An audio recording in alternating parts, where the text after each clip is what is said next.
All right, so I've got a good one for you guys today. What's going on, everybody? Welcome to Goal Line Hockey. It's Kevin Forte, and today we're taking a look at the NHL's expansion and relocation cities that should be on your radar if they aren't already. Some of these are going to be ones that you've already heard about, so it's not really going to be very surprising.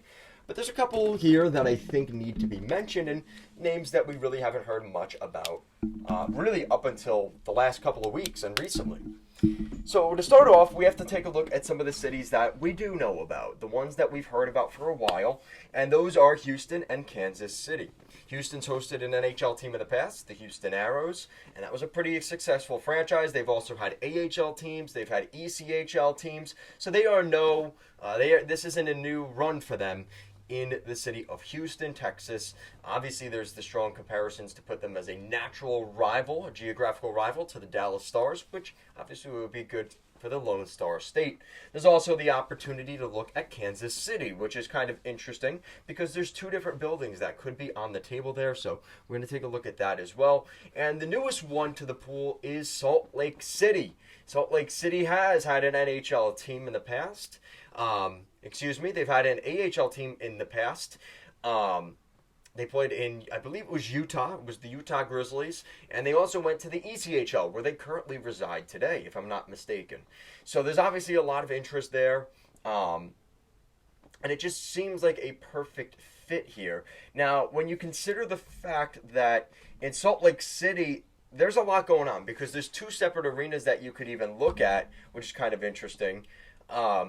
So kind of to start it off, what's interesting with this situation is, for Salt Lake City in particular, because that's the one everyone's been talking about, in terms of population, it's an extremely small population. There's only 200,000 people in the state, or in the city of Salt Lake City. So in terms of the actual city, it's extremely small, and I believe ranks in the top 32. I think it's 20th. So it would rank, but it is very low on the totem pole. So there is obviously a market there. It just doesn't seem like a huge market. But they do have a couple of buildings, and there's a lot of interest in some of the buildings, what we need to mention. So Maverick, I think it's the Mav, right? The Maverick Center used to host the Utah Grizzlies of the ECHL and the AHL. So it has been a home for professional hockey in the past. It's got a little over 10,000 capacity, and it is 25 years old. So that is one of the concerns I would have, especially for the buildings in Utah.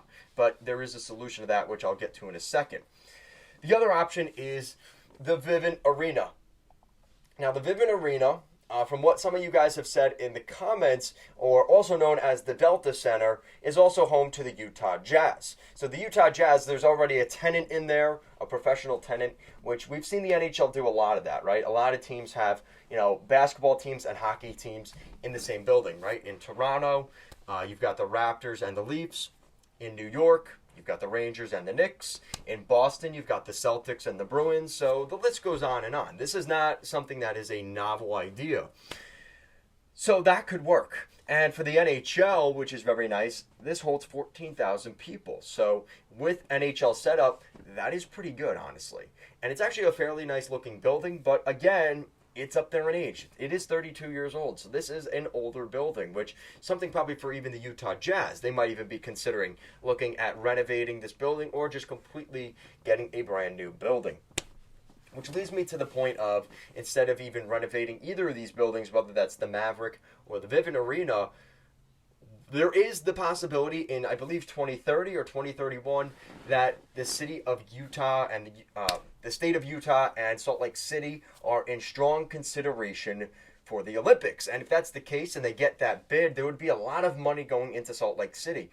Hence, the ability to spend some money on a brand new NHL building, or just a huge arena in general to host a lot of the events, which the NHL could then use as a new arena in Salt Lake City. So that is the one everybody's holding out hope for, and that might be a huge factor in Salt Lake City getting a full-time NHL team. But that is definitely something to consider and watch for. So outside noise in terms of, if there is an Olympic event or an Olympic host city in Salt Lake City, they might be getting that NHL team as well. So there's a couple things that could fall into place if that does work out. So keep an eye out for Salt Lake City. Houston. Houston is a way bigger market. Over 2.2 million people in the city of Houston. So this is obviously one that's strongly in consideration.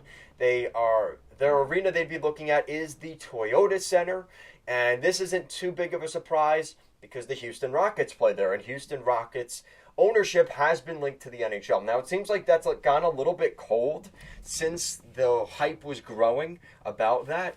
Apparently, their bid to the NHL really wasn't that impressive, and the NHL was like, well, we don't know how really invested they are in an NHL team. So there is a little bit more doubt in Houston once again, but they are definitely in consideration because of that population. The NHL is definitely going to be drooling over the idea of a top 10 market in terms of population size in the United States. That's going to be very attractive to the NHL.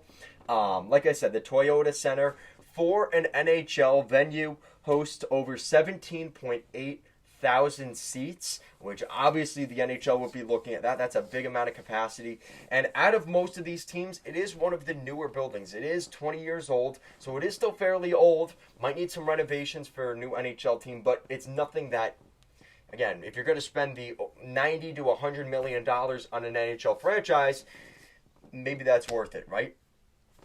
Then we get to Kansas City. Kansas City is definitely one in the conversation, and one that even Patrick Mahomes has seemingly shown some interest in. So what's interesting here about Kansas City is there's two buildings similar to Salt Lake City. There's two buildings in Kansas City that you could be looking at.